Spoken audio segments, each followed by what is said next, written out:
صوبائی وزیر بلدیات ناصر حسین شاہ موج گوڑ پہنچ گئے۔ وزیر اعلیٰ سندھ کے مشیر برائے کچھی آبادی لیاقت علی ازکانی بھی ان کے ہمراہ تھے۔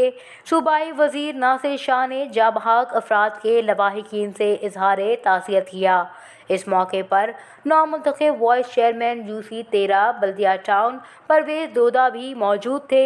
دیکھیں، اس کی پراپر طریقے سے انکوائری ہو رہی ہے۔ چیف منسٹر صاحب نے نوٹس لیا تھا اور پوری ٹیم بھیجی تھی، جو میڈیکل کی بھی اور دیگر لوگ بھی، تاکہ صحیح وجوہات پتہ چل سکیں۔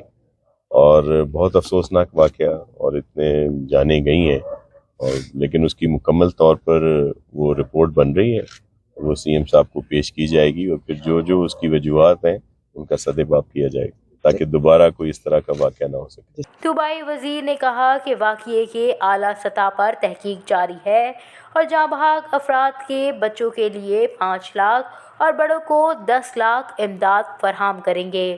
ذمہ داران کے تعین کے بعد ان کے خلاف سخت کارروائی کریں گے، بیمار بچوں کا بہتر علاج کریں گے۔ وچ نیوز، کراچی۔